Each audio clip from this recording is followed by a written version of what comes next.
going to listen to a podcast? Do you like scary podcasts?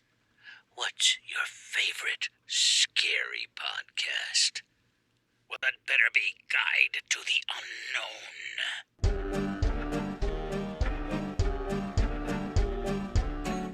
Hello, welcome to Guide to the Unknown. I'm Kristen. And I'm her little brother, William. And this week we are talking about a pair of scary sibling wrestlers, The Undertaker and Kane. Yes.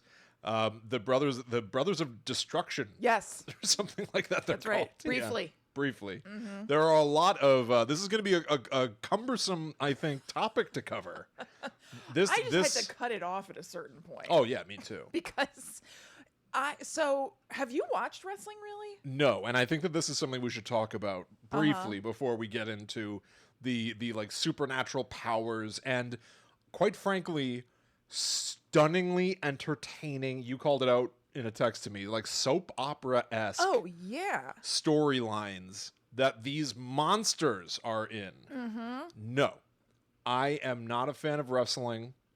Not to say that I hate it or anything, but I've never really watched it. I've had friends that watch it, and I do know, it seems to me, it's almost like it's more popular now than ever, because I will on Twitter, a million people I follow are constantly talking about every new episode of whatever wrestling show. Yeah, I mean, I have a friend whose boyfriend is a wrestler in, like local stuff.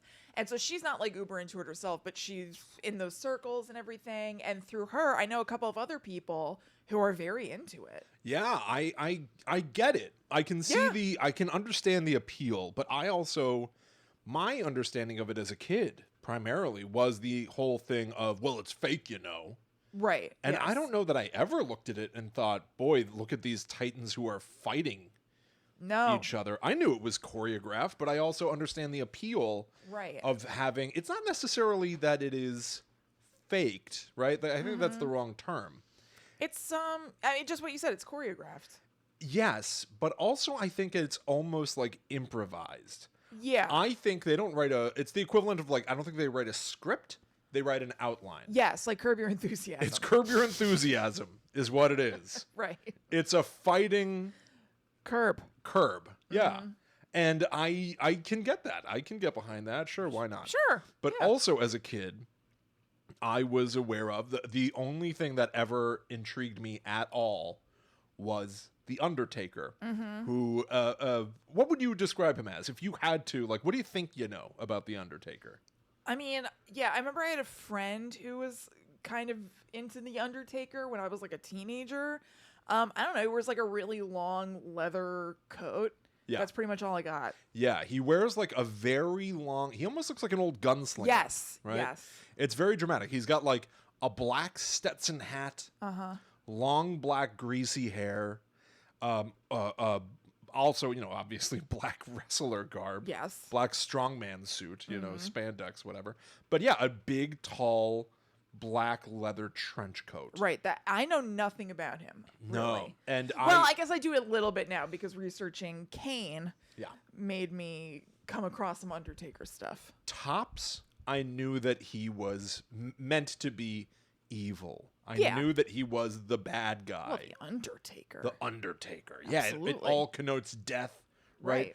And scary. It's terrifying. The Undertaker being the guy that, in real life would be the guy that takes the dead bodies and prepares them for a funeral. Absolutely. So it's a fun character idea. But like I said, I was never really into wrestling. And I knew in the 90s growing up, I would see things like Stone Cold Steve Austin, and I knew that people loved him. Yeah. But he would just be like, let me tell you something, you dumb son of a bitch. Yeah, right. And I was like, I don't connect with this. I don't get it. He's almost like Larry the Cable Guy in a weird way. It's like a fighting Larry the Cable Guy. Wrestling, by the way, wrestling fans, I'm sorry for this. This episode for wrestling fans. This is two normies trying to understand your world. Yeah. And for everybody else who may not be wrestling fans at all, listen, I get that even the premise of this episode might turn you off a little bit. We're going to tell you a story. Oh my God. It's so awesome. Right. It seriously is a soap opera. They have Yeah. interconnected storylines and love triangles, And- but all scary. But yeah, like also like asinine, crazy, illogical things will happen. Right. There's a whole thing, and spoiler alert, I want to be able to tell people like what the Undertaker is. There's not really a great bio for this guy. Because he will just, like, it'll say, like, yeah, he, with his dark mystical powers. Oh, right. And you're like, well, how did he get those? There's not, like, there's not, like, a ton of lore to him, Yeah. really, that I could find. I even went to, like, the WWE website to be like, how do they describe this guy? Uh-huh. And they're just like, he's one of the greats Yeah, right. Well, He's yeah, in the at this Hall of point, Fame. he's just a legend. because of his mystical dark powers. He's just got The them. Undertaker. It's like, all right, there's not really a story. He's got the here. goods. But he, for like stats wise, he came on the scene initially in this character anyway in 1990. So he's celebrating 30 years. He just retired. 31 years of being the Undertaker. Nice. His real name is Mark William Calloway, and he is only 56 years old, Oh, wow. which I, quite frankly, Yeah. was shocked. I'm surprised to hear that because I thought he was like a full grown up when Well, he I is. was. No, but when I. Oh, you mean way back then, not Yes, now? I thought yes. he was a full grown up. No, I thought he was probably like in his 30s. 20. I guess he was 20 something years ago. Well, when he started, he was presumably only, 25? Uh-huh. But man, as a child seeing The Undertaker on TV, first of all, I would have said that he's from like the late 70s or 80s. No, I knew he was. Really? Yeah. For me, I feel like I almost just like have known about him forever. So I was like 56. He's just a fact. He's only 20 years older than me? How's this possible? What? And listen, he's fantastic. This is a life hard lived. Oh yeah, okay. Because- I mean, I don't think it's an easy No. road. No, I don't think that it is. I've seen Again, The Wrestler. Have you? No. I know that Brandon DiCamillo from Jackass and CKY Yes. was a stunt coordinator on it. Yeah. And very conspicuously, he's in the middle of a shot. Yes. Going like, whoa! Yes. That's all I know about The Wrestler. But anyway, it's also, wrestling is not faked in the sense that these guys don't get hurt. Oh right. I mean, His entire, I'm going to read to you like basically the highlights of his career and the bizarre storylines he's been a part of. And frequently it's like, yeah, the Dudley brothers trapped him in a coffin and he wouldn't be seen again for 3 years. right.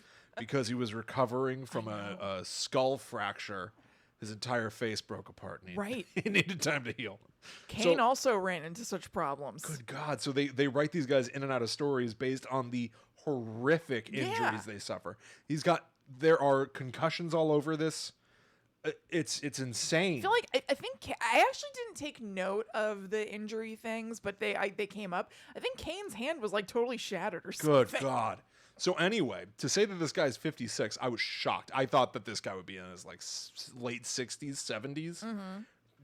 He's Spring chicken. It's only been 30 years of this stuff, but I feel like he's lived like Yeah. 70. it's wild. So, again, dude's real name is Mark William Calloway, and he had other characters.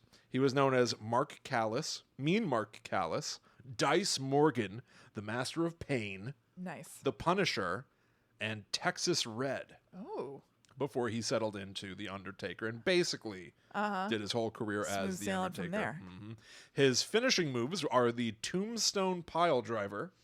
Yes, Kane also does the Tombstone Pile Driver. I read in my notes that Kane one time insulted The Undertaker by doing the Tombstone Pile Driver to him, which was a big slap in the face because it was The Undertaker's move. Oh God. I I'm can guessing, imagine. I don't know this, but I'm guessing that The Undertaker responded by going, "That's my move. Hey, that's mine. That's mine." He also did a move called The Last Ride, Hell's Gate, and the Choke Slam. Oh, Kane did the choke slam from hell. No. So maybe that was a way My God. to one up his brother. Also, do you know what the Tombstone Piledriver is? I tried to understand it, and I read it on Wikipedia, and they were like, well, a pile driver means that the two opponents come face to face. One wraps his arm around the non-dominant hand, but the Tombstone Pile Driver is one begins on their knees and reaching up. And I was like, this is too cumbersome. I have a simple answer for you that I found on the wrestling fandom wiki. It's a belly to belly pickup move. Oh. So it's one of those things where the guy, one person is standing there, the other guy's legs are next to the standing guy's head, where they're like, ah, whatever, with their bellies together. Oh, upside down belly to belly. Yes, upside down belly to belly. And then what makes it a Tombstone Pile Driver is dropping to your knees and slamming them from there. Oh, okay. Is what I understood. So it's really just kind of like a pile driver-ish move, but you add Tombstone onto it. It sounds way scarier. Yeah. And it's just going to your knees from what I understand. I think it was it's a pile drive except with a drop to the knees. Now, I do think this is very dangerous. It's incredibly These dangerous. people are masters of manipulating their bodies in very precise ways. I watched a video. Although, again, each of these guys has suffered countless horrific injuries. Oh, God, yeah. Watching some of Kane's signature moves in video, I was like, that is crazy for one person to do it to another. Even if you both know what's going on and everything, you can't not hurt yourself. It's insane. Yeah. It's insane. So let's talk about some of Undertaker's career and some highlights. And oh my God, I'm so excited. The highs are high. The highs are so high, and the lows I didn't even bother copying into my notes. No way.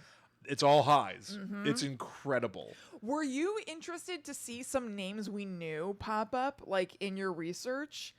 I forgot almost about The Rock and John Cena being part of this sort of thing. A little bit.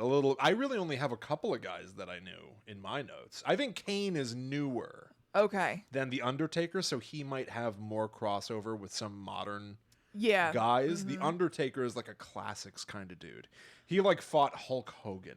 You know? Okay. So again, everything about The Undertaker just feels so long ago. Yes, that seems old. It's shocking to me that he retired last year. Yeah, and it's double shocking to me that he's 56. That's what. Did he encounter Stone Cold? Oh, sure. Right. Yeah. What do you mean? As part of the Attitude Era? Yeah. All of these things have names. And I come from a different kind of dork world where it's the DC Comics golden age. Right. Of course. The New 52 era. Of course. Of course. So they have the Attitude Era. It's the same kind of thing. Yeah. Well, you know what? I just remembered as we're talking about this. It's very, very short. It's a dorky, weird memory of mine. I lost my virginity using a Stone Cold Steve Austin condom that said 316 on it. I don't care. I'm not telling you. I'm telling them. I think that's a weird, funny but thing. I had to hear it. Yeah, we'll get over it. I'm not. Well, so that's what I'm working with, everybody out there. That is far more debilitating. I feel worse for you than I did a moment ago. Oh, good God. I forgot about it. It's a memory that got uprooted during the course of this episode. I haven't thought about that in 1,000 years because I don't think I've thought about Stone Cold Steve Austin in 1,000 years. No. And I just remembered it. Yeah, somewhere he just, smashed a beer over his head, though. Yeah, right. To celebrate. He knew. He Yeah. knew. So let's talk about some of the Undertaker's storylines in this drama. So he, as I said, he debuted in 1990, but he was a heel to start with. I forgot. There are terms all over this, by the way. Yes. Yeah. I forgot. It's a heel, and then there's another thing. There's so many things, and some of them I have definitions for, and some I strategically avoided getting a definition for because it's funnier to me. Yeah. So a heel is the villain. So the idea is, you've got your champion in the ring, and then here comes the Undertaker with the bells toning that he's arrived. And spooky music and fog roll in, and people go, boo! And it's the fun of screaming boo. He's the fun villain that you love to hate. That's a heel. Nice. So in his debut, approximately 1 minute into the match, The Undertaker eliminated Koko Beware with his finisher, the Tombstone Pile Driver. Koko Beware. That's a really weird name. I don't really understand. No, I also deliberately did not even look at a picture of this guy. Don't need to It's know. fine. It's Coco Beware. Yeah. Now, like I mentioned, I mostly copied verbatim text from Me Wikipedia into my too. notes because it's also funnier to me. Yes, I did the same thing, Will, but from, I think it's wrestling.fandom.com. It's linked in Okay. the show notes. It's so funny to read these terms without any Yes. familiarity with them. So the Undertaker mostly picked up squash victories against jobbers. Oh my God. So you understand. Yeah, Now here's something that I wrote perfectly. myself just to paraphrase because it rules. When he defeated an opponent, the Undertaker would put them in a body bag and carry them off That's awesome. stage. Yeah, that's awesome. I love that. I love the dramatic, the showmanship. the showmanship of saying, not only did I defeat them, for all intents and purposes, they are dead. Mm-hmm. I put them in a body bag and carry them away. So here is one of the first major things to happen in the career of The Undertaker. In February of 1991, The Undertaker switched managers from Brother Love Okay. to Paul Bearer. Okay, I know from Paul Bearer. I have so much information about Paul Bearer. Oh, great. We're Great. basically going to do an entire tangent about Paul Bearer now. Fantastic. Okay? Paul Bearer was a histrionic, ghostly character, almost always seen carrying an urn, which he used to revive The Undertaker's strength whenever The Undertaker fell victim to his opponents. How did he use the urn to revive his strength? I think he would just open it. Oh, and like spirit would Like, come to him or shake it something? around, like hold Yeah, it yeah. over his head, maybe. That's awesome. This is like Mortal Kombat now. Uh-huh. You know, with the supernatural shenanigans Oh, yeah. of The Undertaker. The fact that he can lose a match, meaning his like health bar Right. in Mortal Kombat fighting game terms is depleted. And then here comes Paul Bearer, who looks like Gomez Adams Okay. Yeah, I didn't look at the picture. crossed of with him. Uncle Fester. Okay. So the dream. The dream when two become one. Right. And so he comes wafting this urn, and suddenly The Undertaker comes back. And usually he'll sit bolt That's his upright. smelling salts. He'll sit bolt upright like Michael Myers. Oh, isn't there a gif of that that's like famous? Oh yeah. Oh my God. Yes. Oh, I it's never thought about it before. it's I know incredi- that. Oh, yeah. That's so funny. And I do want to watch some wrestling clips. I can confirm. I think that this upcoming Patreon show, the Netherworld Dispatch, is going to be us watching well, the clips of this next stuff. one. Not this next coming one, but the one after. Oh, that's right. That's right.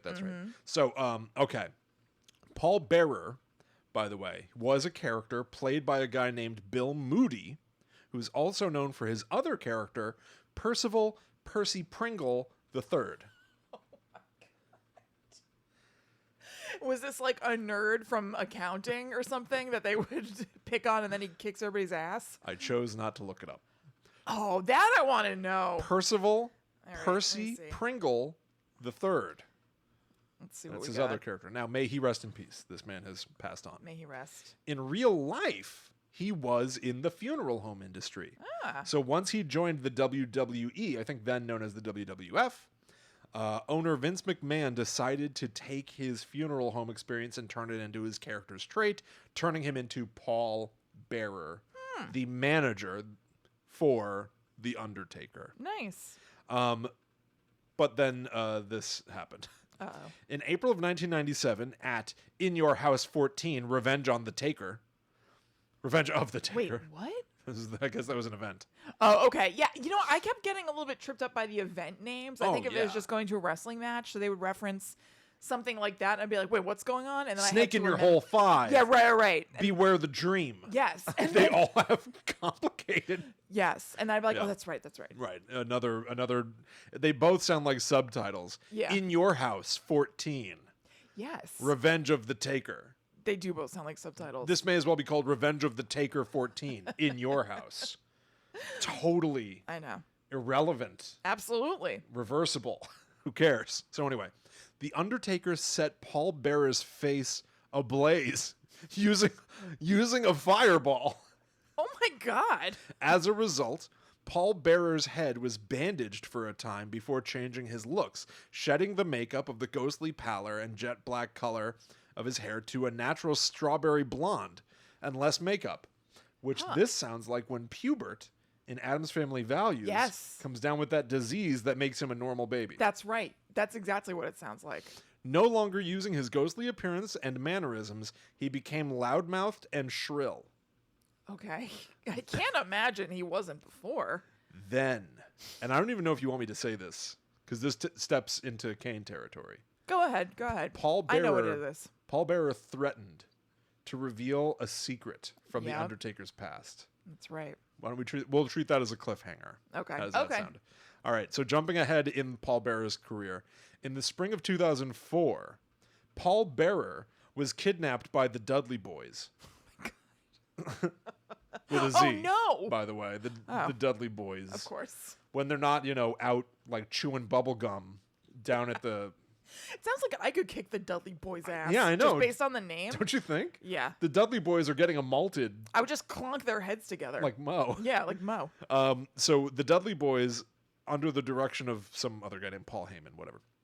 This was set up in order to temporarily write Bearer out of the WWE storylines because he, in real life, had to undergo emergency gallbladder surgery Oh, boy. after suddenly developing gallstones. Ooh. So again, an in-story thing happens. The Dudley Boys kidnap Paul Bearer Right. because he, It's in in real life, has to go after response to a surgery. real-world situation. Yes. Boy, that's the second time gallstones have come up for me today. I hope that doesn't mean I'm going to go to gallstone. Well, we'll find I out. guess we'll see. For the June 2004 pay-per-view event, The Great American Bash, a match pitting The Undertaker against both of the Dudley Boys was booked. Paul Bearer was encased in a glass crypt ringside, covered up to his chest in cement. He was covered up to his chest in cement. Paul Heyman, demanded that The Undertaker throw the match or Bearer will be suffocated in cement. Oh, man. So by the way, He was holding that guy hostage. this supernatural demon still is like, a contracted wrestler Yeah, right. who throwing the big match is a huge thing he's got to consider. Yes. Do I want my manager to die or do I want to lose my wrestling match? He doesn't have the power to do everything. The stakes are fascinating. So, The Undertaker won the match, but proceeded afterwards to pull the lever, sending cement into the crypt himself, completely burying Paul Bearer, suffocating him. That's not very honorable. No, He did not. The Undertaker considered him a liability Why? because somebody could try to hurt The Undertaker through Paul Bearer. It was his weakness. This is his weakness. Yeah. His one weakness. Paul And now- Bearer. Now he's impervious, I guess. I don't know. Then there was a weird thing where some guy, I guess Paul Bearer, he came back. Yeah, right. Right, Sure. of course. So there was a weird thing later where a guy named Edge kept throwing pizza at him, Edge? Like the Edge? I guess, and kidnapped him and would occasionally bring out dummies to torment Kane. Does this ring a bell? This is actually a Kane fact, I No. realized. So he kidnapped Paul Bearer. Okay. And then, would be pushing a wheelchair, and it looks like Paul Bearer's in it, and push down a set of stairs, and Kane would be like, "No, Paul!" But it would turn out to be a dummy. So eventually, they're on the roof, and a dummy of Paul Bearer is standing at the edge, and Kane is like, "I see through your lies," and just pushes the dummy off the roof. But it was Paul That Bearer? was Paul Bearer. Yeah. Of course. I don't know that. Do you guys, this is awesome. Do you see Isn't this this amazing? is awesome? I really hope that people do, I because hope this you is. see. I don't think this is going to get me to watch wrestling, No, I'm good. but I'm really enjoying reading Oh. this absolutely insanity. This was delightful. So in 2012, Paul Bearer was stuck inside a storage freezer while strapped to a wheelchair. Kane came for Bearer, only to eventually put him back in the freezer, saying, "I'm saving you from me." Yeah, Kane has his demons. So much like The Undertaker, I will kill Paul Bearer potentially Right. to save for potentially good reasons ish. That's weird. Anyway, in real life fact about the Paul Bearer guy, he has a son who wrestles as DJ Pringle.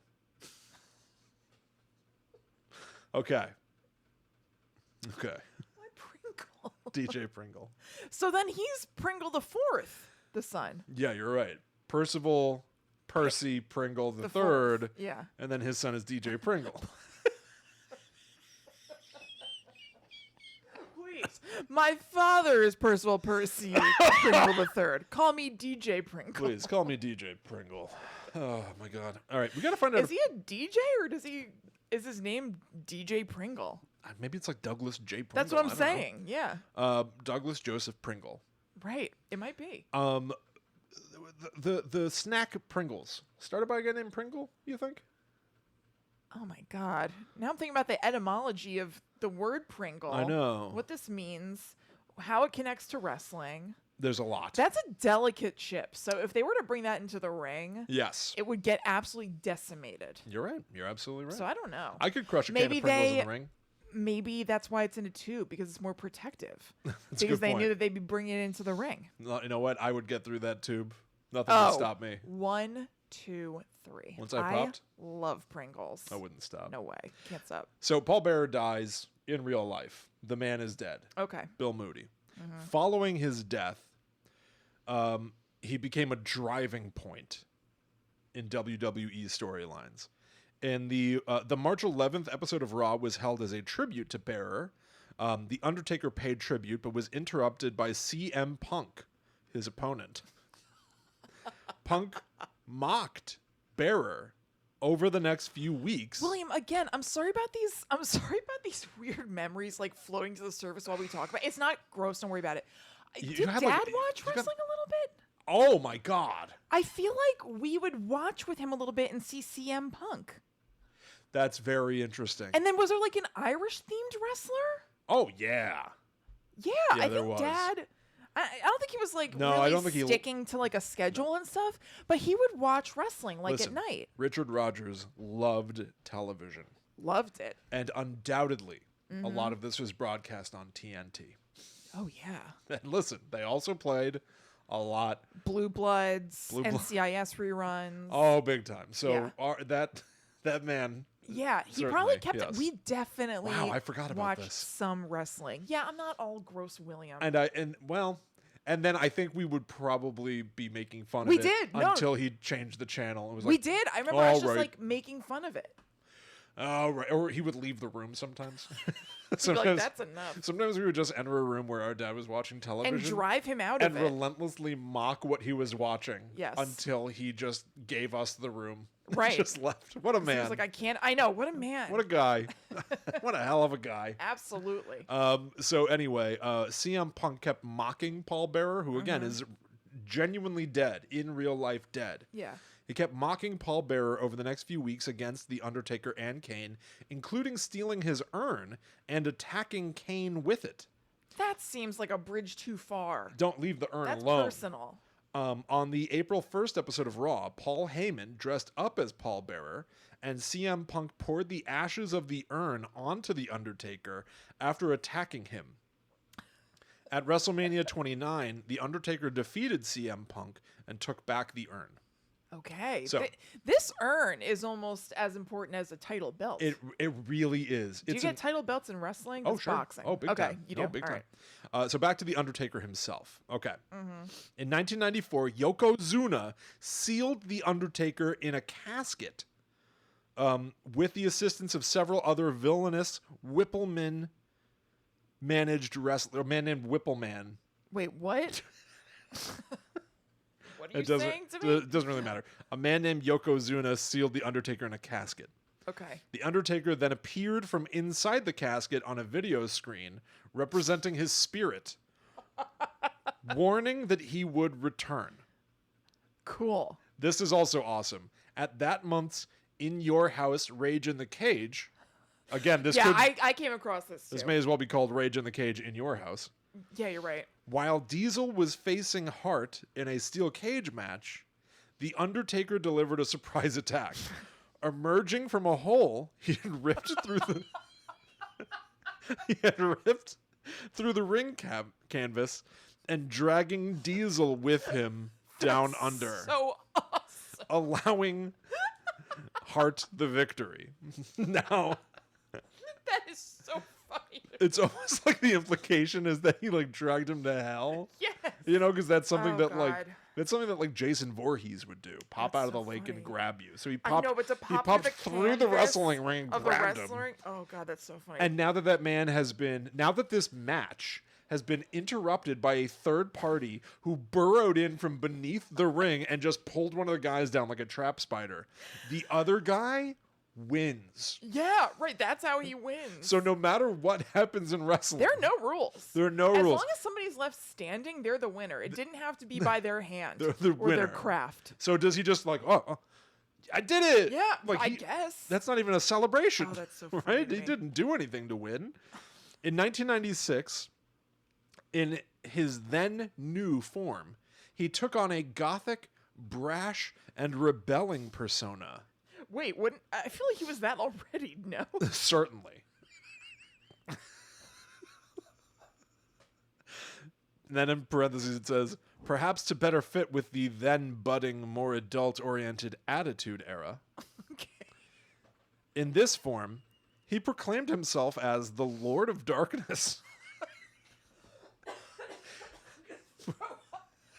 You're gonna throw up? Laughing too hard. Then in a section that I don't even remember what this is, Oh my God. I just wrote a section that just says anything. The headline for this section is just called Anything in my notes. In May 2000, The Undertaker made his return as a new character, the American Badass. It didn't last long. Was it partially because Kid Rock is the American Badass? Maybe this entire character would be retired Oh my God. in like a fortnight. It was gone. After the Alliance was defeated, whatever that is, The Undertaker turned heel by forcing commenter Jim Ross to kiss Vince McMahon's buttocks. This was the beginning of a new persona. This was the beginning. This Oh, was the God. beginning of a new persona for The Undertaker as he cut his long hair short and called himself Big Evil. Oh, Which is that's way worse than I the would say Lord that of is Darkness. such a worse name. What So- a downgrade. And these came like one after another. So like Man. he was like, I am the Lord of Darkness. And then a little bit later he's like, I am No, I'm Big Evil. That sucks. Weird. That stinks. And then I wrote, good God, fire. Oh, this is actually interesting. This is like true life stuff. Kind Oh, of. okay. The Undertaker lost a championship after a pyrotechnics malfunction momentarily engulfed him in flames on 3 occasions Oh my God. during his ring entrance. He still did the scheduled match with first and second degree burns on his chest and neck. Oh man. The Undertaker lost the title to Chris Jericho after another interference another from name I Shawn know. Michaels. Oh, Can you believe that? can't. Jericho had said on multiple occasions that the pyrotechnician responsible for the accident was immediately escorted from the arena and relieved of his employment following threats of violence from The Undertaker. The Undertaker himself explained that he had previously expressed concerns to the technician regarding the pyro arrangement, but was ignored. He feels he was saved from severe injury by applying water to his hair and altering his attire from a sleeveless to a sleeved jacket just minutes before the accident. Oh man. So he had basically That's been horrible. like, this fire seems crazy. Yeah, yeah. And the pyrotechnician was like, it's Nah, it's fine. Yeah. and then set him on fire 3 different times. oh my God. So he retired in 2020, just last year, Uh-huh. wearing his trademark mortician trench coat and Stetson hat, and made an appearance at the conclusion of the Survivor Series, which commemorated 30 years since his WWE debut, where he reiterated that his career was over, giving an emotional farewell speech which ended in typical Undertaker fashion, saying, quote, "My time has come to let the Undertaker rest in peace." Nice. A 10-bell salute was also given for the Undertaker character as he did his traditional kneeling pose, and a holographic image of Paul Bearer was projected into the ring. Mm-hmm. A hologram. Yeah. What? Well, the guy had a lot of meaning to him. Now, very briefly, I looked up where the Undertaker has appeared in other media. Obviously, countless video games. I mean, there's a new Yeah. wrestling video game every year. But he also appeared in 3 notable projects. Number the See 1. No Evil movies. No. Oh, okay. All right, Kane's in the See No I Evil can't movies. wait. We're going to watch those movies. No, no, I'm putting my foot down. All right. Well, I mean, aren't you enjoying yourself? I know. I just realized I'm having a great time. That was just me being Yeah. knee-jerk contrary. Exactly. Yeah. Okay, Let's maybe. think about it. Go We'll ahead. watch a trailer. Yeah. Okay. In 2015, he starred as himself in the Flintstones and WWE Stone Age SmackDown. Yeah. He plays the Gravedigger, but the main story is about Fred Flintstone and John Cena Stone. Lazy. Wow. Yeah, John Cena Stone. That is the laziest That's terrible. Flintstones-ification Yeah, that's bad. of a name ever. John Cena Stone.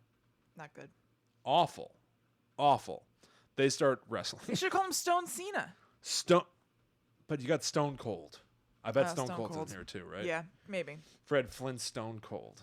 Yeah. Now there's a joke. There it is. You can use that. I'm cracking up. You can use that in your act. I'm going to throw up once Look at again. you laughing. Yeah. Also, the next year, he played himself in Scooby-Doo and WWE Curse of the Speed Demon. Kane is in that, I believe. The Undertaker recruits Shaggy and Scooby, giving them the names Skinny Man and Dead Meat. I don't like that. It's all about racing for some reason. Huh. And a monster called Inferno is doing something. Something or other, presumably. Imagine up to no good. They take the mask off of him, and it turns out to have been not CCH Pounder. I wonder what this man's name is. What are you trying? Wait, what man? Ving Jones. Ving Rhames? No. It's a wrestler? Yes. CM Punk. The Miz. No, it's no one I've mentioned before. Well, we may never know. Chris Benoit. Ooh, I know that name too. Well, that's because Chris Benoit killed his wife and himself. Oh, good That's why you know God. that name. Oh, that's Yeah, awful. I know. No, it was Triple H. Oh, okay, Triple H. Vince McMahon's own daughter, Stephanie McMahon, and her husband, Triple H, had formed some sort of a scheme. So, he and Stephanie used the costume to win the race. Stephanie mostly masterminded the plan because she was mad at her father for not letting her get in the race. Mr. McMahon apologizes, saying he only wanted her safe, but still allows the police to take Stephanie and Triple H to jail. With Stephanie and Triple H disqualified, Scooby, Shaggy, and The Undertaker win a cash prize by default, which they share with Dusty. Who the hell's Dusty? You know, I don't know. And looking at the cast list here, he's not even mentioned. Oh, no, wait, Dusty Rhodes. Okay, there we go. Dusty Rhodes is a man. Okay, he's a wrestler. So they share the money with Dusty. Okay. Great. He was also this year, last month, he was in a Netflix thing Oh. called Escape the Undertaker. It's an interactive Wow. movie. It's a choose your own adventure movie Oh, on cool. Netflix. So here's the synopsis from, I think I just got this from Netflix itself. Can the New Day, this is a wrestling trio, it's 3 guys. Can the New Day survive the surprises at the Undertaker's spooky mansion? It's up to you to decide their fate in this interactive WWE themed special. Fun. And so I watched some clips, and he runs like a mad scientist-esque mansion where he's like studying cameras that they're all on. Uh-huh. And you can make certain decisions. So like he's got the urn. Paul Bear is in this thing, by the way. Oh, nice. I watched some footage and he just appears on a screen, all scary. So at one point, it like 2 minutes in, it'll say like, "Are you bad enough to open the urn?" And you can select no, and the credits will roll. And it will, but it says like directed by The Undertaker, starring The Undertaker, produced by The Undertaker, key grip The Undertaker. It's all The Undertaker through the whole credit list. That's awesome. So they've got a sense of humor, but it was very poorly received. So that's The Undertaker. Man, It's a lot, I know. I know. All right. Well, let's move on to his brother, Yes. Kane. Okay, so I decided to first start off by looking at a picture of Kane because I've never seen this fellow It's a before. good idea. Thank you. And my impressions on first sight, he's wearing a black and red outfit. There are flames going up one leg and then stitches going up the other leg Okay. that continue onto the chest. And I thought to myself, is this just to look cool or is this part of his storyline? Oh. Let me find out. Ah. It turns out part of his storyline. Oh. Then he has a weird red mask that just leaves his goatee area free. It has like a molded nose part, and then it goes on his cheeks and everything, but it just makes an arch around his mouth, leaving his mouth and chin free. Huh. So that was strange. Yeah, that's weird. His real name is Glenn Thomas Jacobs, and just like The Undertaker, Kane wasn't his first character. He did some other bit parts, among them his WWF debut with a character called Dr. Isaac Yankum DDS. Oh, this is awful. Jerry Lawler's private dentist. What? He also wrestled to defend Lawler. Wait a minute. Somebody... Hold on. I don't know anything more than that. You can ask all you want, but I don't have the answers for you. I'm fighting myself, but this damn tooth is aching me something awful. Doc. Hey, Doc, why don't you get in there and kick some butt for me? Bam Margera. It's Bam Margera. Yeah. But it's weird to have your dentist come in and fight for you. I know. I can't imagine the circumstances. I can't imagine a less personal connection you have than with your dentist. Dr. Isaac Yankum. Maybe, I mean, I guess Jerry Lawler didn't feel that way. He had a uniquely personal relationship with his dentist. So yeah, he did some other roles and stuff, and then he debuted as Kane, the Undertaker's brother who wants to take him down. Real quick, I'm sorry, but Dr. Yankum, the dentist, has made me... Dr. Isaac Yankum DDS. Thank you. It's made me recover a memory. Okay. There was, I think, the band Slipknot, right? It's a horror-themed band. They wear a lot of masks. There were a lot of copycat bands that tried to do a Slipknot-type thing, and a very short-lived one. They had, I think, like one music video, maybe. Okay. They all had a different characters. It was almost like a boy band kind of a thing. And one of them was dressed like a doctor. But it was like bright blue scrubs. Do you remember what they were called? No, and that's why I'm saying it. Does anybody know what I'm talking about? And also, maybe we should look into horror-themed bands. Yes. And their gimmicks that didn't pay off. Yes. That would be fun. That's anyway, a good idea. I'm sorry. No, proceed. It's quite all right. So basically, once he came on the scene, then he and The Undertaker feuded for a few years. Yes. Seemingly 97 to 2000. But it seems like it may have gone beyond there in little things here and there, but it seemed to be the main storyline. They're almost like for 3 frenemies. years. Yes, they are frenemies. Yeah. So here's the deal. This is what you were alluding to, and you were going to kick it to me. So in mid-1997, Paul Bearer started to torment The Undertaker a little bit by telling him that his long-lost half-brother Kane, who would later be revealed to be Paul Bearer's son... was coming to the WWF to challenge him. So then Kane debuted at Bad Blood in Your House, costing The Undertaker his... Wait, was that actually called Bad Blood in Your House? Yes. Because everything I just read to you was from the In Your House series. Yeah, it was Bad Blood, In Your House. And then did that create In Your House like 12? I don't know. See, these names, they're all interchangeable. All right, I'm sorry, continue. Hard to say. But when he came on the scene, he cost The Undertaker victory in the first ever Hell in a Cell match that he was fighting against Shawn Michaels. So then as a result, Kane and The Undertaker had a feud with each other, during which time their history vis-a-vis one another was expounded upon. Oh, yes. It said that on the wrestling wiki, by the way. Vis-a-vis? Yes. Wow. So he won, Kane, his first match ever against Mankind at the Survivor Series. Now, previously, he had randomly attacked other wrestlers, including Mankind's alter ego, Dude Love. Oh, God. So this was really their second time coming face to face. Why do they all have so many characters? I don't know. Mankind has an alter ego when Mankind is already an alter ego. Right. And like their one character is complicated enough already. Yeah. So man. Okay. So when Kane came on the scene to fight The Undertaker, because before he had just thwarted him, he messed him up, so he lost his match with Shawn Michaels. But now Kane wants to go head to head and fight The Undertaker. The Undertaker initially refused to face him, saying he would not fight his own flesh and blood. Why? All right. I don't know. After a brief partnership, Kane betrayed The Undertaker when he cost him the championship. He made a run-in in The Undertaker's title match with Shawn Michaels at the Royal Rumble. So this is now the second time that Kane has messed with The Undertaker's match with Shawn Michaels specifically. So this is like Serena Williams being in the middle of a match, and then Venus runs in and starts hitting the ball herself and ruins it. Yes, and if it was with the same person both times, I don't know if Andy Roddick still plays tennis. I know he was a tennis player. He dated Mandy Moore. And I think he dated Brooklyn Decker. I think they might have been married. Maybe they are married. Anyway, yeah, if she was fighting Andy Roddick both times, first Venus thwarted her, the first time. She's like, oh, God, I lost my chance to beat Andy Roddick. Right. Damn it. But then they have a rematch, and she's like, all right, finally, I'm going to get him. And Venus comes in again. My God. Oh. And they can't face off because they would never fight their own blood. No, not their own flesh and blood. No. Okay, so Kane really is getting the best of Undertaker at this moment. He's getting his goat.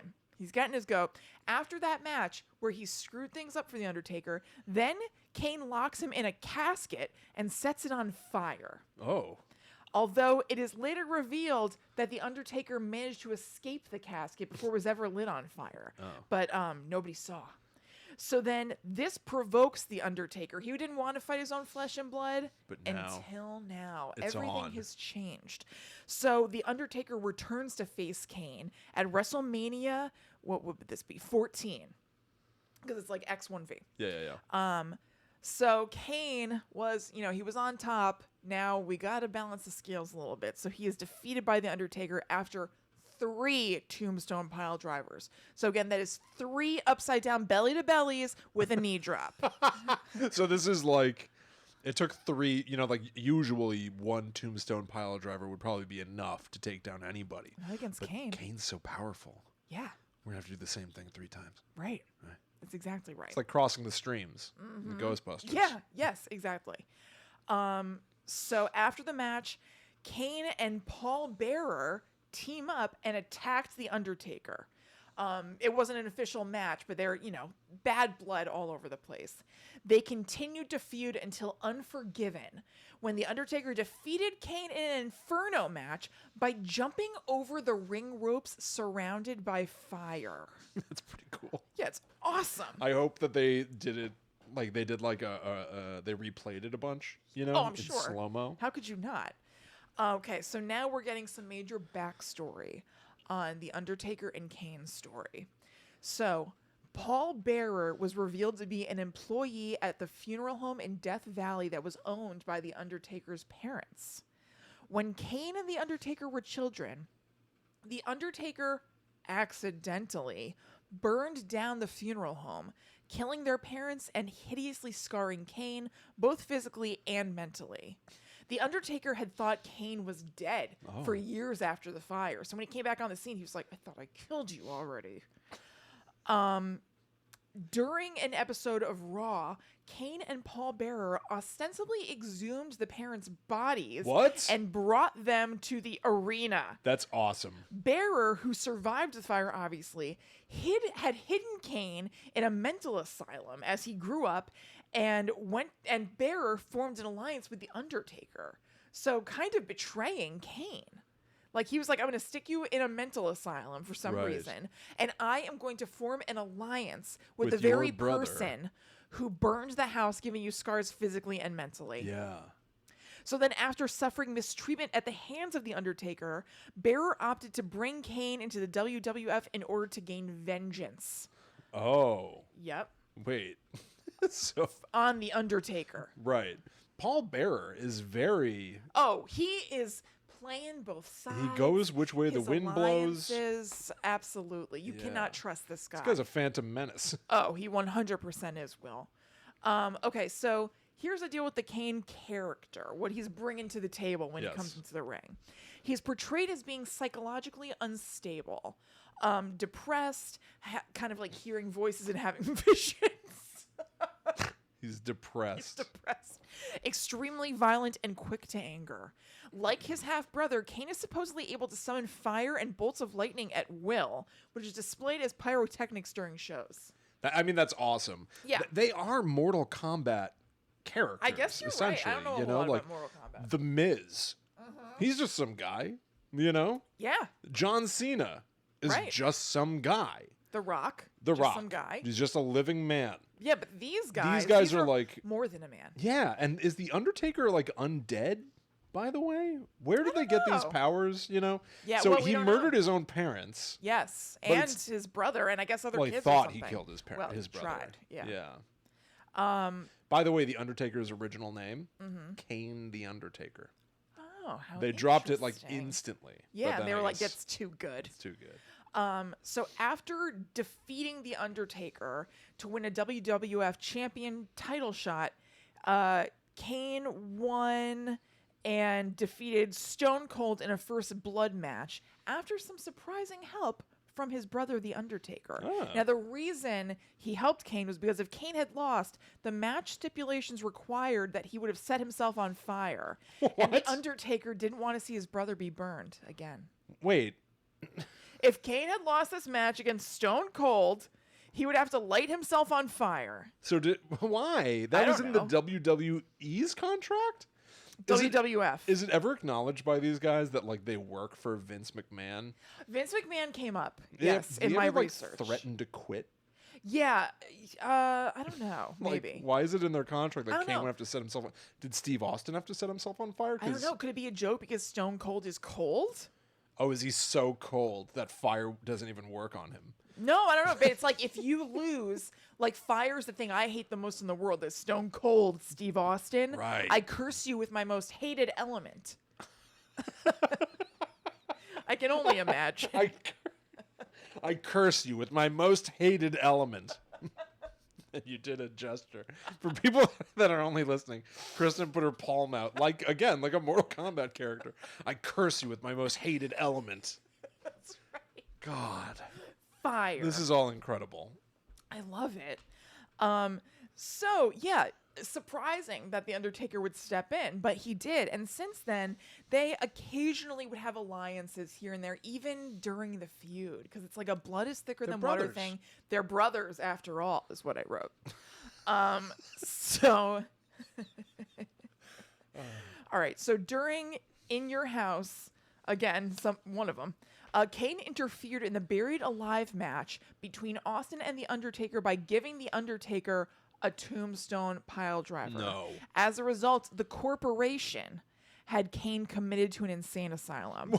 However, in 1999, Kane joined the corporation in order to get out of the asylum, and he eventually turned face after he was betrayed yet again by the corporation. God. This is a toxic workplace. Oh, it absolutely is. This by the corporation, do they mean the WWF? I don't know. I think the corporation is like Vince McMahon It's like stuff. a few dudes. I don't know. It's like a few guys. I think that it's Vince McMahon doing something. So wait a minute. He gave his brother the tombstone pile driver, which is his brother's signature move. Right. So the corporation had him committed? The corporation was a heel stable in the late 90s. A heel stable. I know. I don't know. It was a bunch of dudes who were heels or whatever. Okay. Okay. I can't just put you in an insane asylum, you know what I mean? Right. I don't know. Look, the corporation probably has ties that God. neither of us have. Well, the corporation. Mm-hmm. I bet they are connected, like big time. Yeah, they're super connected. They're probably made men. Yeah. Okay. So, all right, I gotta speed it up. Okay, down the line, I have a There's lot so here. much. Yes. We really also, by the way, if you go to like, Oh, yeah. if you look up these guys online, like I was so far into my notes, and then I scrolled and I noticed that the little scroll bar thing was still way up at the top of the screen. I was like, oh my God, there's so much information here. There's so much raw data about these raw dudes. I had the opposite situation where I realized that my scrolly thing on my notes was very low, that I had written a whole lot already. And I was like, oh really? my God. Oh my God. Yeah. Well, okay, so one thing I haven't mentioned is that Kane was mute at first. He didn't speak.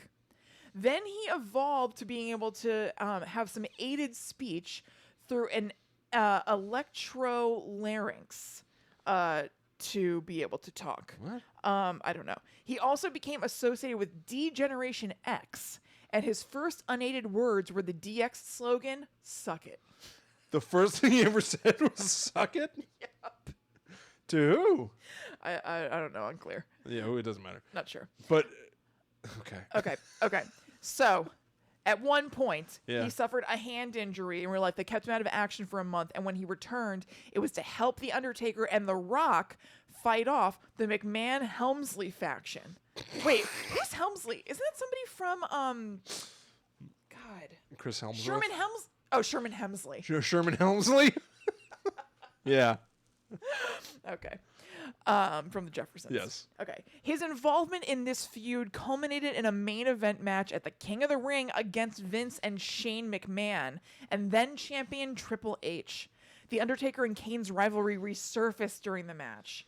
But they were able to patch up their relationship soon after. By the end of the match or later on? It seems like later. Couldn't they be a little more professional than to get into a brotherly spat in the middle of their job? You would think. This is their work. Right, you're at the office. Kane turned heel once again by assaulting The Undertaker, which led to a match between the two at SummerSlam. He assaulted him. He did. The match ended when The Undertaker removed Kane's mask, causing him to flee the ring covering his face, because we'd never seen his face before at this point. Oh my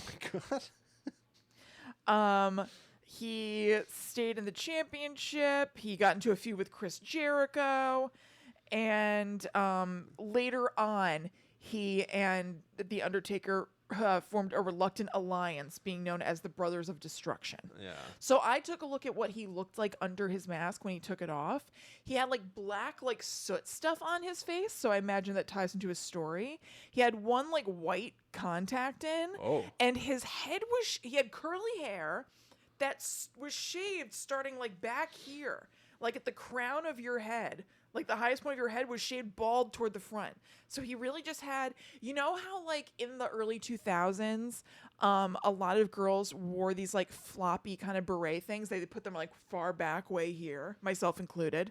Kind of. Okay, it's like that, but of curly hair and then completely shiny bald on the front. What a hard thing to describe. Right. But I did a beautiful job. You did a great job. If you cut me in half, right? Yeah. Not slice down the middle. Right. Like not between my eyes. Right. Right. But ear to ear. Ear to ear. Yes. Right. Over the head. He had hair on the back and no hair at the front. Right. That's bizarre. Yeah. I mean, I don't know if it was because like his mask was going on his head or something, or maybe it's implied there was in the fire something happened. Not sure. If only the front burned? I don't know, but this is what he looked like. Is it like a clean line? It seemed pretty clean, honestly, yeah. That's really weird. Yeah, I don't really know. Then I just have some quick hits about him. Him removing his mask was a whole storyline. When he finally... Oh, yeah, this is very lame. When he finally unmasked, we had all been led to assume that his face was horribly scarred. I guess they didn't want to have to go through like the rigmarole of putting scars on this dude's face or something. So it was revealed that Kane's facial scars were actually mental scars. So his face wasn't scarred. When they were referring to scars on Kane's face, it was, behind the face, in the brain. So they didn't even act like, wait a minute, he's not even injured. I don't know. I'm not sure, but that's what it said. That sucks. Yeah, totally weird. He at one point has a love story with Lita that has lots of moving parts to it, love triangle stuff, and a heavy miscarriage storyline. Oh. Which I think is so weird. Ugh. And let me see. I took down some other stuff. Oh, okay. So on May 19th, wait, I jumped ahead too much. Okay, so there was one time where Kane was in the ring and he snapped, ostensibly due to voices in his head. In subsequent weeks, Kane began attacking anyone who mentioned the date May 19th. So they must have had people just like saying May 19th here and there randomly so that Kane could go ham on them.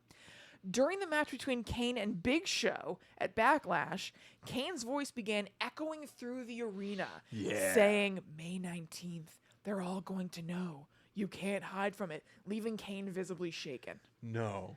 Then on May 19th, Kane appeared on SmackDown as John Bradshaw Layfield's handpicked opponent handpicked opponent for Rey Mysterio. After both the aforementioned voices and mask video began playing, Kane chokeslammed both Layfield and Mysterio before leaving the ring. Then on the following episode of Raw, he explained a little bit. And he said that May 19th was the date on which his mother and adopted family were killed in that fire set by the Undertaker. Oh. So that's why he was so upset. Well, wait a minute. But that's not even really a reveal. I guess the date, I know. But what significance does the date have?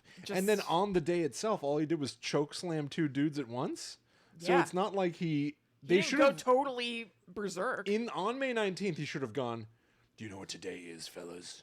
Today is the day where I lost them both. And then go Yeah. bug nuts. But instead he chokeslammed them, didn't explain everything and anything. And then the next week goes, by the way, Right. if you remember last week... That was because... Right? Like, it's yeah. not like the weakest... It's very weird. Wait, listen to this last detail that I'm going to give you. The voices continued happening when he would be, on the show or whatever. Now it's a motif. Now it's a motif. Then on the May 29th episode, so 10 days later, Kane was confronted by the source of the voice, which was an imposter Kane, wearing Kane's old mask and ring attire. This person chokeslammed Kane during his match against Shelton Benjamin for the Intercontinental Championship. Kane and the lookalike continued to fight one another in subsequent weeks, leading to a match between the two being scheduled for Vengeance, in which the real Kane lost to the imposter. Then, on the June 26th episode of Raw, Kane threw the imposter out of the arena and removed his mask, saying, "I believe this is mine." Oh, wow. And that's where I decided to leave Kane. He's come a long way from Suck It. What a long, strange trip it's been. Absolutely. Now, I don't know how to tell you this. There was also an imposter Undertaker at one point. Really? Yes, known as the Underfaker. It's true. I don't know what the imposter Kane's name was. I'm not sure. But why do they each have a double? I don't know. Could it have been that these were like their other siblings who they thought were burned in the fire? Oh, so there's and more? they're coming? There's Maybe. more of them? Maybe. Why isn't there like a son of Undertaker now or something like that, you know? I don't know. I mean, we do have DJ Pringles, so there's a precedent set. You're absolutely right.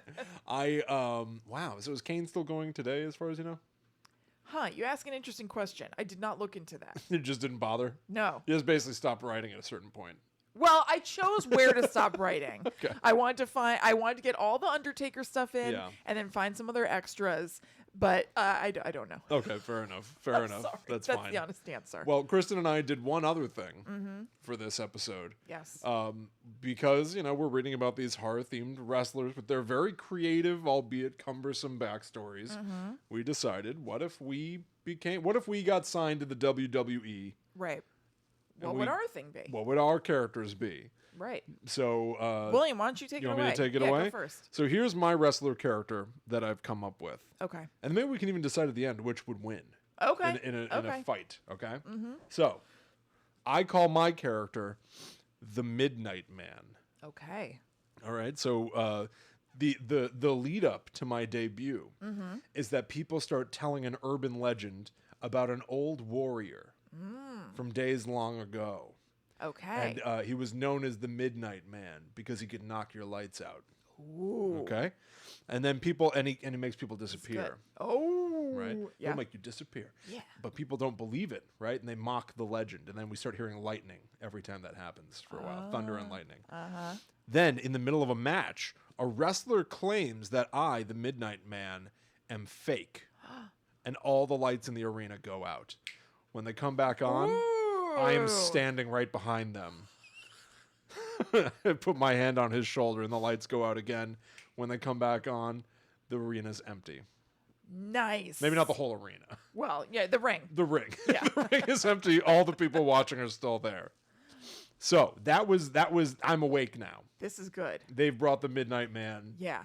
back to life because I'm an ancient warrior. Right. As the season wears on, we learn that now that I'm awakened, I appear when wrestlers fight dirty. Oh. I am an honorable old warrior. Okay. And And so you don't like it. I When don't people like it when aren't people being get honorable. That's right.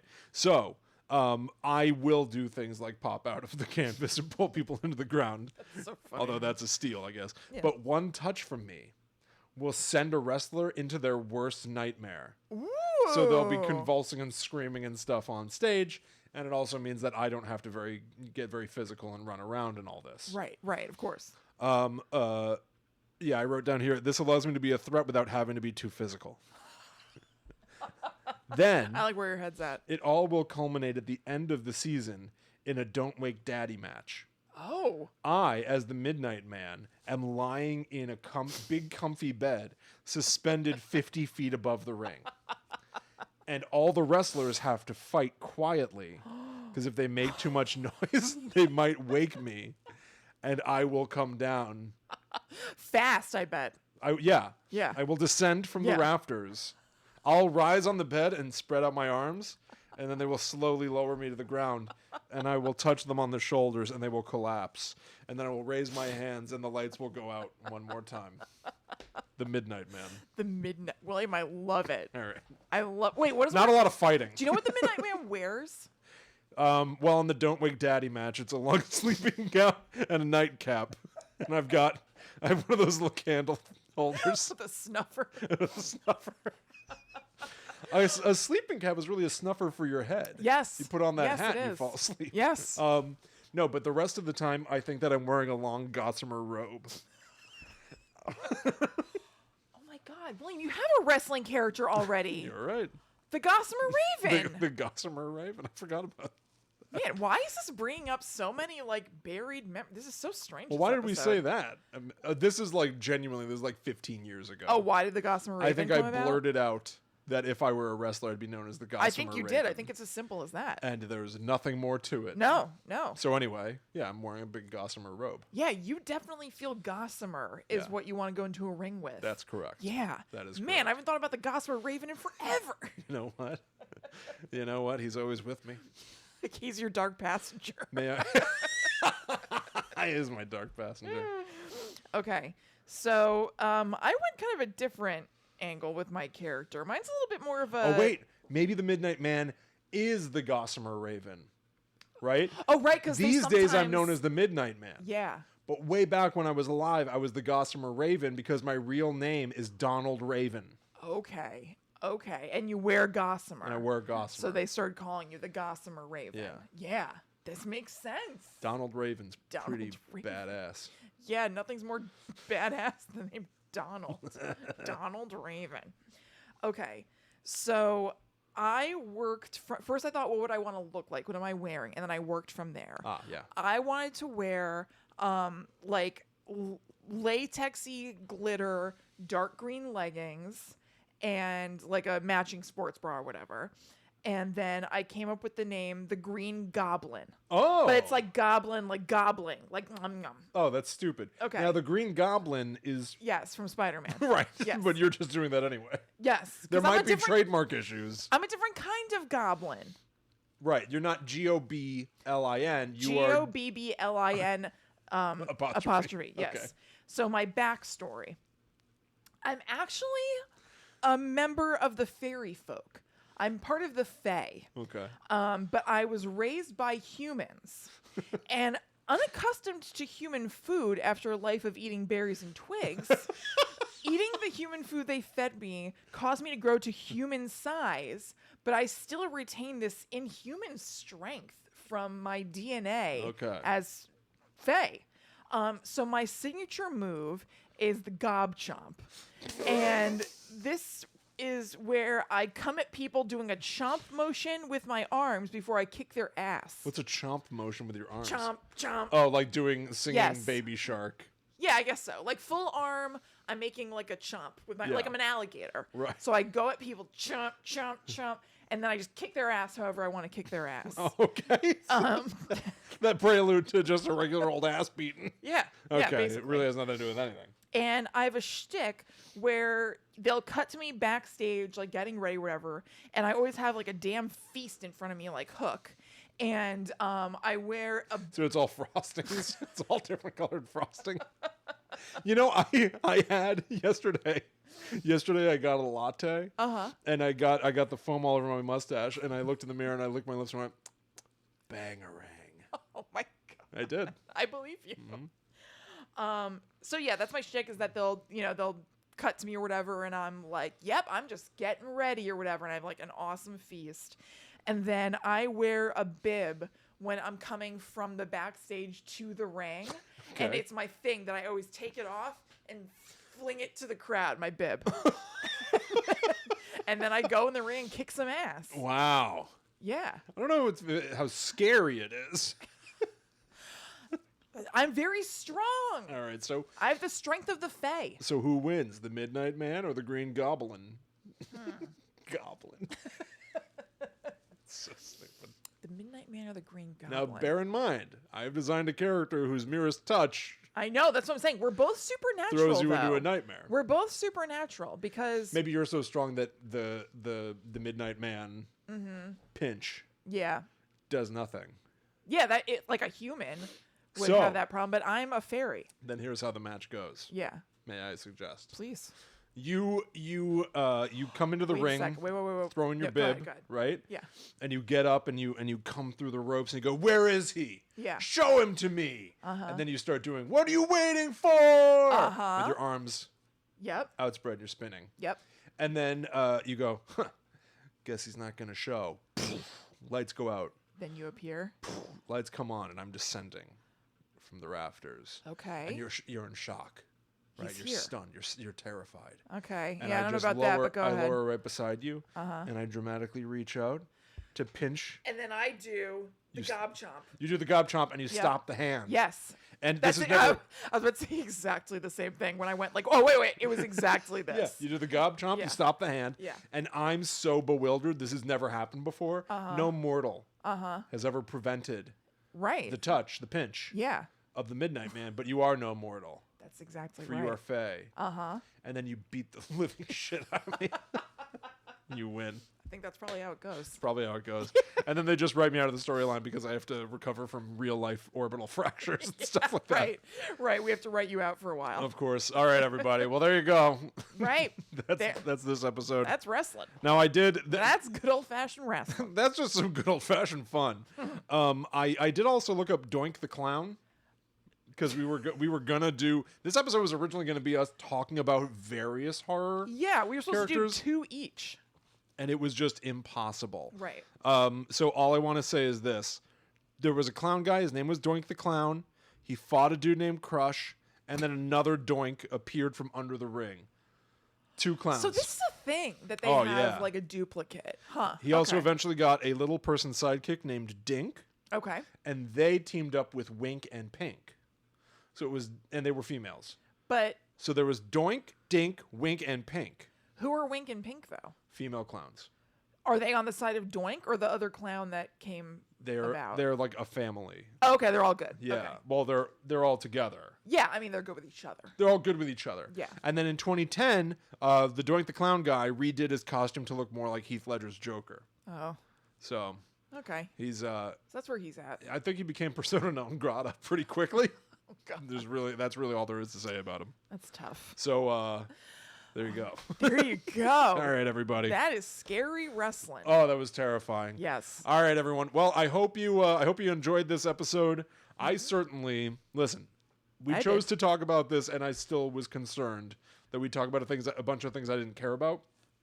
I very much. I felt enjoyed it. confident. Oh, it's so crazy. All of Yes. this storyline stuff. It's just insane. Absolutely. So I really It's hope you very enjoyed it, juicy. everybody. Oh my god, And the dishy. juiciest. I was enjoying it. Yes, it's it's like it is like a Real Housewives ish. Yeah, it is. There are twists and turns, and people are being betrayed. Yes, lots all of the time. betrayal. I've never been like betrayed in real life.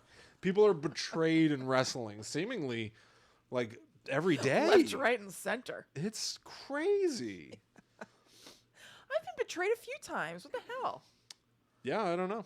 Maybe. Lucky you. Yeah, look at me. But there you go, everybody. All right. I hope you enjoyed it. If you would like more Guides to the Unknown, and or if you would like to support the show, you can go to patreon.com/gttupod.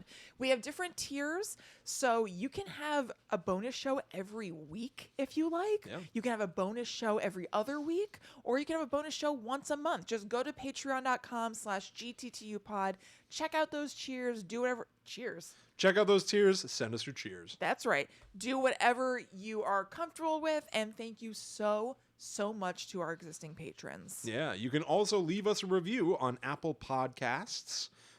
We love to see those new reviews come in. They are so wonderful. They brighten our spirits, and maybe we'll get back to reading some of those good reviews on the show. I think that might be nice to do. You can also follow us online. We are at GTTUpod. We will post every time that there's a new show. We will share links when we are recording something live. And you can also follow us online. That's right. I'm at Chillin' Kristen. I'm at The Myth Traveler. So we'll be back next week when we get out of the ring and cover some other spooky thing. That's right. But until that time comes, we must travel. Back to the netherworld go we.